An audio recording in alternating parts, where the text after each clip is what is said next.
Hey, what's up, everybody? Championship Leadership Podcast, and I'm excited, man. I'm really excited. We got Chadd Wright here today. He's a retired Navy SEAL, ultra marathon runner, and founder of 3 of 7 Project. And so I'm excited to get into a little bit of all of that. So appreciate you being here, man. Thank you. Nate, thank you for having me, brother. You got a great show, man, and it's an honor to be on here talking to you today. I appreciate that. Yeah.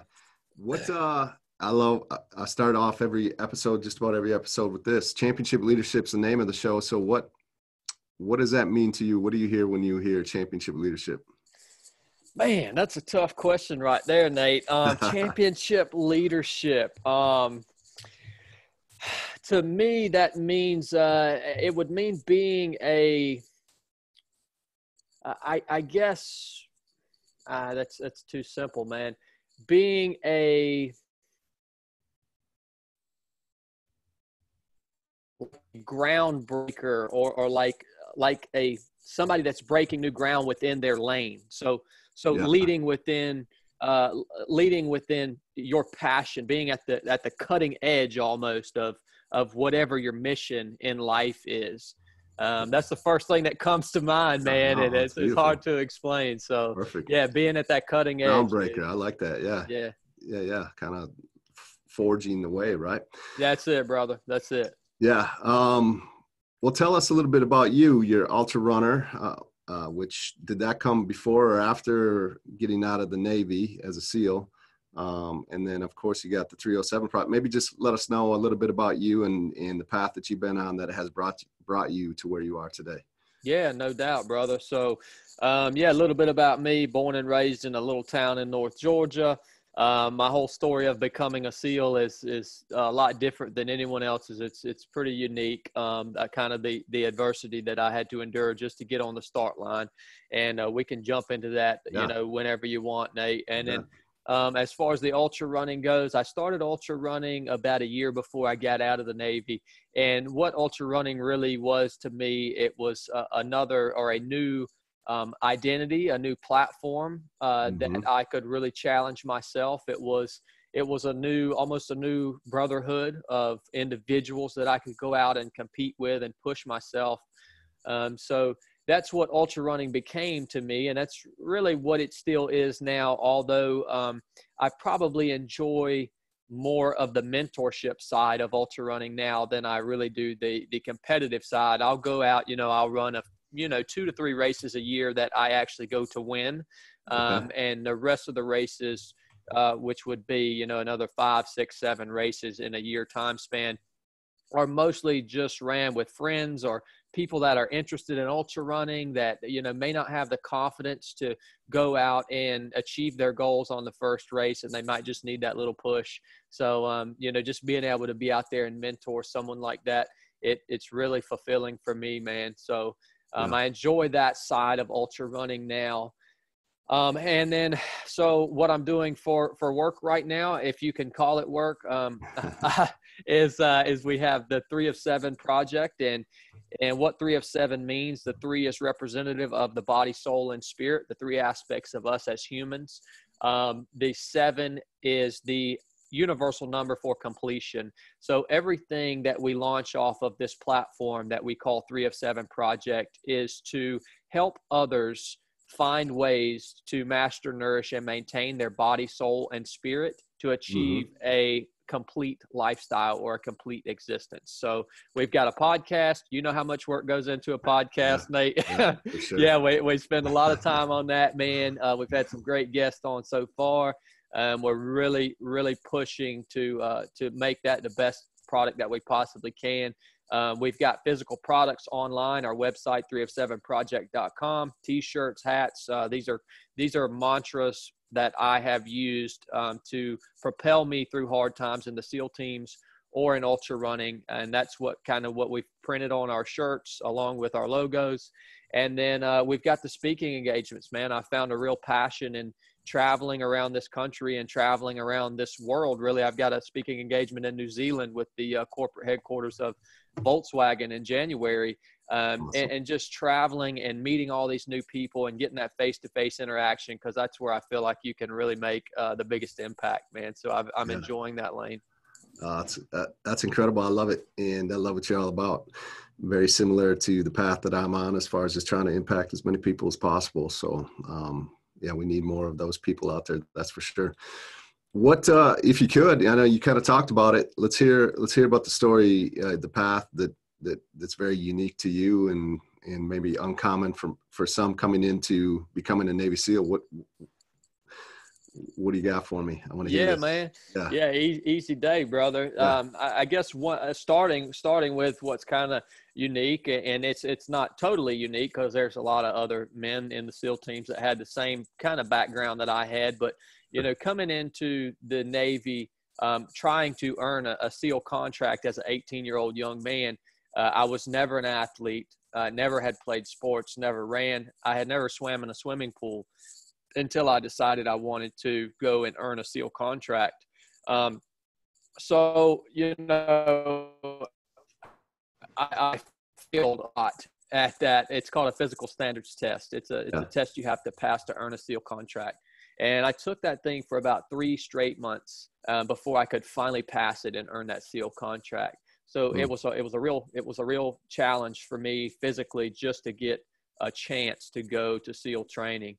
So I finally earned that SEAL contract. I go to Navy boot camp. On the last day of boot camp, it's our final evolution. We just wrap it up, and we're all going to like the ceremony where we get our hats. That they give you a hat that changes from recruit to Navy. Okay. And as we're headed that way as a division, my drill instructor pulls me out and he says, "Hey man, you need to go to medical. They found something on your physical they need to talk to you about." So I walk over to medical and stand before the dive medical officer that had done my dive physical. And he said, "Chadd, we found that you have a 7-centimeter pericardial cyst on your heart." He said, "This is an asymptomatic condition, so we're not going to remove this thing. It's not worth the risk of surgery to take this thing off your heart. But we're afraid that when you dive underwater as a SEAL, the pressure change could potentially burst this cyst. So you cannot be a SEAL." So I was given a definitive answer in the last moment, and my dreams were really stripped away from me, So that's where kind of my path changed. So instead of moving forward with the rest of my classmates to go and have a shot at my dreams, I chose to get out of the Navy. The Navy gave me a choice to go out into the fleet and be a part of the regular Navy, but that wasn't where I had set my goals at. Yeah. So I chose to cut all ties, man, and I show back up here to my hometown in North Georgia. And obviously people are looking at me like, "What are you doing back here, Chadd?" You obviously you quit, because that's what everybody does in SEAL training, and they quit. Yeah. And they're not hearing what I'm saying about, the thing with my heart. So that was kind of tough to overcome that, especially I was a kid back then. Yeah, right. When you're 18 years old, you still have something to prove. Mm-hmm. So I start seeking a surgeon that will take this thing off of my heart so I can continue mission. And went to multiple surgeons. Finally found a guy that would remove this cyst from my heart. No one wanted to touch it. One, because it's a very rare condition. I'm the only SEAL candidate in the history of Naval Special Warfare to ever be diagnosed with this thing. Wow. And it's a pretty complicating surgery too. They actually have to make a significant incision and break some bones to get in there and take that thing out. Yeah. But this surgeon was willing to do this for me. He was a former combat surgeon. He had served time downrange. He could really appreciate that I wanted to go and serve my country. And he performed the surgery. The surgery was successful. I was standing before the same dive medical officer that had disqualified me less than a year after that surgery. And he looked at me like, "Dude, what are you doing back here?" Yeah. And, I just told him what happened, put the paperwork down in front of him, and he really appreciated what I had done. He appreciated the sacrifice that I had made to have a chance at my dreams. And if anyone could appreciate it, it was him, because he understood what was entailed to have this cyst removed. So they allowed me at that point to have a shot at buds, man. Awesome.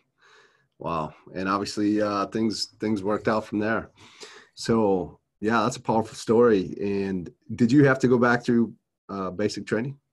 No, I didn't. Luckily I didn't have to go back through boot camp because I made it up to like the last day of boot camp, man. Yeah. So they didn't make me go back through it, and they, I tell the story, and yeah, it's a unique story, but what's the value in this story, man?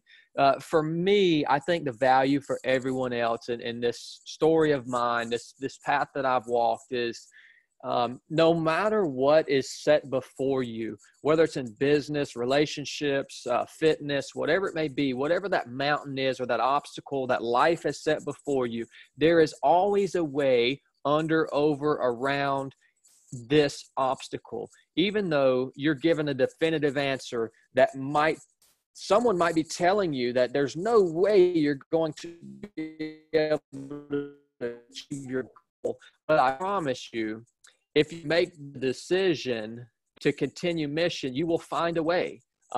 Never allow society's opinions to dictate your greatness. To me, that's the lesson in the story. Yeah, no, that's powerful because, especially as we talk championship leadership, right? I mean, I think the championship leaders out there, they don't stop at that first obstacle. And it's a big obstacle, especially when in the military. I was in the Army, and typically when you're told like it ain't happening, it's just not happening, right? And there isn't too much you can do to negotiate around that. But to see you get out and go, like, do what's required and do what's necessary to get yourself that shot back is powerful. And I'm sure that has served you even today, right? You continue to lean on that experience in everything else that you do inside of your life as well. Oh, totally, man. The adversity is a blessing. I mean, that's a whole other subject, man. Totally. Yeah. Talk to me a little bit about ultra running. I caught the bug a little bit, if you would. Ran my first 100-mile race in 2018. Failed a few times along the way, and I'm continuing to cruise down that path now. I don't go into any of these races myself to win because I'm not at that point, but I love it. I love the challenge. I love the lessons that I've learned and extracted from it. The people that you meet, like just everything about it. It's a whole nother world. It's a whole nother tribe, like you kind of said, right? But yeah, talk to me a little bit more about that and maybe even some of the races that you are looking towards for 2020. Yeah, for sure, man. You're right, Nate. The great thing about ultra running is there's so many things that you learn in ultra running that are applicable to your real life, and there's so many things that translate from SEAL training, from service in the SEAL teams, that translate into ultra running, and really that's what makes me my background is kind of gave me a jump on being able to be competitive in the sport. So, it's a great passion of mine. It's just being outside and connecting with that spiritual side of myself. It's a wonderful group of people. As far as races that I'm looking at in 2020, of course, in January, we'll be going out to a race in New Zealand called the Revenant. And it is it's about 120-mile long foot race, but it's done on a private 30,000 acre farm down on the South Island. It's all off trail. You have to navigate the course with map and compass. No one's ever finished it before. I attempted it last year and did not. I finished one loop and that was it. It took me 31 hours to cover probably 70 kilometers, which is just, I can usually I could run like 120 miles in 31 hours on a trail. Yeah. So just to give you an idea of how harsh the terrain is, and it's just it's a wonderful event. And so that'll be the big one in January. And then I'm signed up right now for another race in May called the Cruel Jewel 100. And it's a 106-mile long foot race through the mountains of North Georgia. It's got 33,000 feet of elevation gain and loss.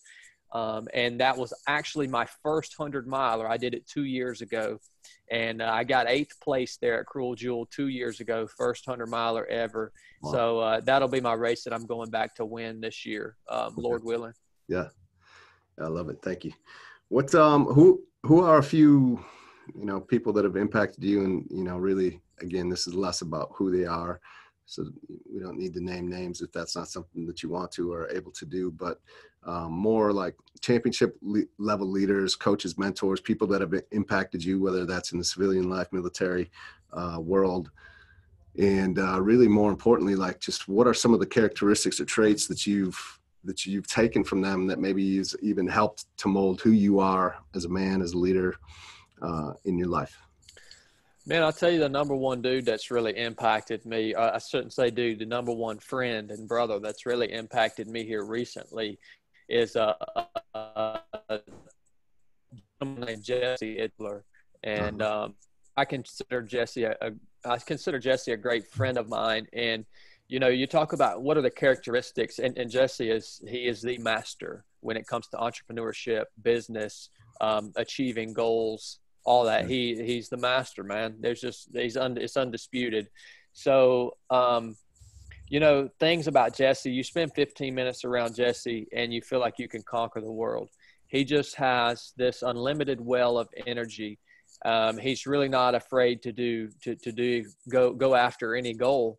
And he's also very generous and with his time and with his wisdom, and he just has a great heart, man. And he's a man of his word. He never falls through on a promise that he makes or on something that he might tell you. And that's amazing, because the man has a tremendous amount of responsibility to manage, and for him to put the amount of time that he's put into mentoring me is, I'm just so thankful for it, man. So Jesse's definitely one. And then, obviously my little brother, he's my business partner here in 3 of 7. Blake, his name's Blake. Blake flies under the radar. So I'm usually, I'm always front and center in everything, speaking engagements, podcasts, whatever it may be. Yeah. So I'm the talking head or whatever, you know what I mean? Yeah, right. But Blake, he's flying under the radar, and he's the guy that whispers in my ear, man. And you got to have somebody like that in your life it's going to whisper in your ear some good, honest truth, no matter what you're doing. And they don't necessarily, Blake, he's going to give me the truth about what I'm doing, how I'm acting, who I'm interacting with, the message that I'm putting out. If any of it's out of line from our values, he's the man that reels me back in and really just speaks that truth into my life. And he's always been that person for me, man, to just cut and dry. This is what's right. This is what's wrong. And that's it. Mm-hmm. Yeah. It's so important to have that, right? Because I think a lot of people, they tend to surround themselves maybe with more people that are telling them what they want to hear, versus like to have those people in your life that, they're going to tell you what you need to hear. And it's not to be a jerk. It's just like, cause they love you, and because that's what you need to hear. And those people are hard to find, and takes someone of some great character like yourself to be able to realize that and actually surround yourself with those people.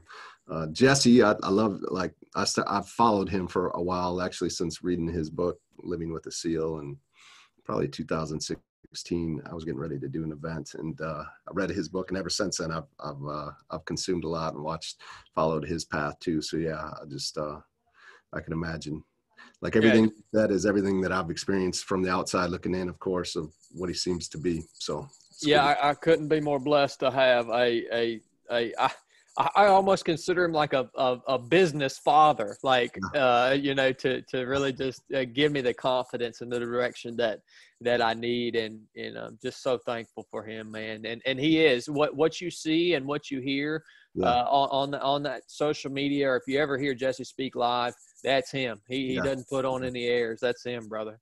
Which is also rare, unfortunately. But yeah, that's great Yeah. to hear. So let's talk a little bit about vision. I think championship level leaders, man, they got some great vision, but also more than that, the courage to be actually make the decisions and move on that vision. What's the vision for you guys? I know, let's maybe talk a little bit more about 3 of 7 project and where that's going and what your vision is for that and what you want to accomplish. Yeah, totally, brother. As far as 3 of 7 project goes, to be honest with you, Nate, it's a simple, what we want to accomplish is we want to help as many individuals as we possibly can with the message that we have to share. And the message that I have is something that, has been very useful to me through some very difficult times in life, not only as a SEAL, but struggles I've had in my marriage, ultra running, the whole 9 yards. And I've found a way, I've really honed in how I need to articulate tools, that they're tools that I have used to get me through these hard times. So our message is to impact as many people as we possibly can. I don't have any expectations as to where 3 of 7 has to go or what it needs to be. That's why we call it a project, man, because we want it to be something that we can always build on and shift. And as far as it's so great for me being retired from the Navy, I live a simple life, but I make enough money from my retirement that I don't need any more money, man. So I don't have to have expectations on where this thing needs to go, how much money it needs to make. And obviously, when we do make money, it's great because we can reinvest it into the business and just grow that impact and that reach to a whole nother level.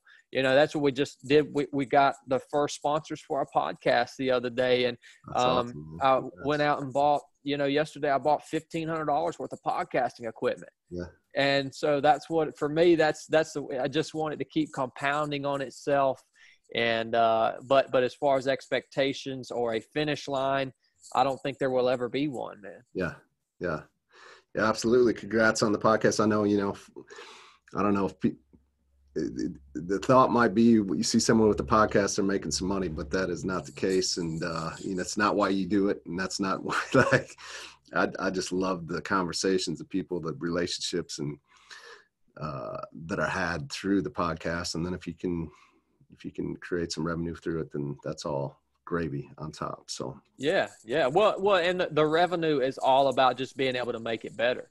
That's all. I mean, I would never look at a podcast as a main source of income ever. I mean, there's very few people out there in the world that it's their main source of income, but you got to look at it as, hey man, if I can get an advertisement on here and I can get better equipment and get my sound quality up and get my reach up and that's what it's all about to me, the podcast. It's a labor of love, brother. That's for sure. Yeah.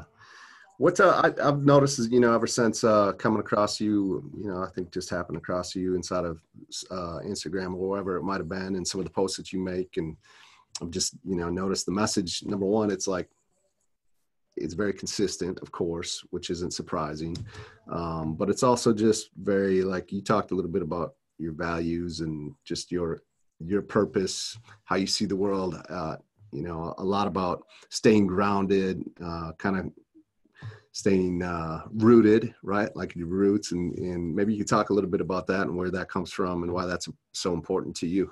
I think it's important for everyone. Totally, man. Yeah, it definitely is, that staying grounded and humility, man. You can conquer. You can I don't say conquer. You can achieve so much more with that humility than you ever could just being cocky and thinking that you're always, supposed to be number one or supposed to know everything. My wife really helps keep me grounded, man. Anytime if I win a race or something and I start getting a little too big, for my britches, she'll pull me back in, man. But along the lines of your question, Nate, I think it's so important, brother, for us as men and women to understand, man, that there's not a whole lot of difference between each other as human beings. Essentially, we're all made of the same stuff, man. We're made of dirt. When we pass on and we're done with this journey, we go back to the ground that we came from, and what do we all turn into? Dirt, man. Yeah. So what makes us different as individuals, again, is how we use the God-given tools that we have as individuals. I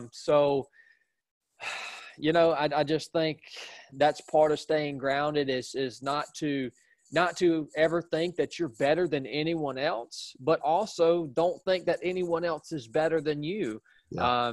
Don't look at someone that's achieved some very successful business, or maybe has some position that you want, and don't think that they got that because they're better than you, because they're not. They've just utilized their tools to get to that place they wanted to be, and you can do the same thing. For me, that's what staying grounded is all about, brother. Yeah, I appreciate that. I want to respect your time. So as we wrap up, like what's maybe one or two things you could leave the listeners with that they could really take and just put into their life today to help move them forward, maybe some guiding principles or just some things that could help them out inside their life? Yeah, that's easy day, Nate. So probably my biggest tool, man, that guiding principle or thing that helps me in my life, dude, is I call it the power of the spoken word, man. And this is something that I really just try to instill in people, and I've seen it change so many people's lives. And I can explain it to you in a couple different ways, dude. But think about Nate, you and I in our former lives and jobs, we dealt with firearms a lot, right? We dealt with guns a lot. So, I try to use this example of if I was to hand you a handgun or a rifle, you would be very careful with that weapon. You would be conscious of where your muzzle was pointed. You'd be conscious of the position of your finger. Every maneuver that you made would be intentional, because that's a dangerous thing. And you and I, and most everyone knows that when that bullet leaves the barrel, you can never get it back. Mm-hmm. Likewise, your words also, when they leave your mouth and they go out into this kingdom of the air and they become part of this reality that we all live in, you can never get them back. And your words are so powerful. They can cause death just like a bullet can. They can give death or life, not only within a situation or a relationship, but even physically, they can bring death or life, the things that come out of your mouth. Why would you be so meticulous with this weapon, but then so complacent with your words? And I think when you can recognize the power and the permanence of the things that come out of your mouth and how they can impact your situation, and you take control of that and you stop being complacent with it, you can really steer your life in business and any situation in the direction that you want it to go, man. So that's probably my number one tool, brother. And there's so many ways to really show people that and articulate it. I talk about combat diving and how the rudder of a ship and how that compares to our tongue. And gosh, we could do a whole nother podcast on the spoken word, man. But that's my number one, dude. If I had to pick one, it's the words that you speak, and take control of that rudder and steer your vessel in the proper direction in order to accomplish your mission. Appreciate it. That's powerful. So, what are some ways that we can find out more about you, follow you, social media, find out what you got going on with 3-7 Project? Oh, thank you for asking, Nate. Yeah, so the only social platform I'm on is Instagram, and it is at Chadd Wright. That's ChadWright 278. And then also to follow 3-7 Project, best place is the website 3of7project.com. That's the number 3 of the number 7 project.com. And we've got the website up, or not the website. We've got the podcast on the website. We've got the products on the website, and everything will be right there or on Instagram, either way. So, yeah. Perfect. Thank you so much for asking. Yeah, absolutely. We'll get all that linked up too, so it's easy for them, for everybody to find. And I just really appreciate you taking some time to be here. I've enjoyed the conversation. It's been great. And so thank you. No, thank you, Nate. It was an honor, my brother.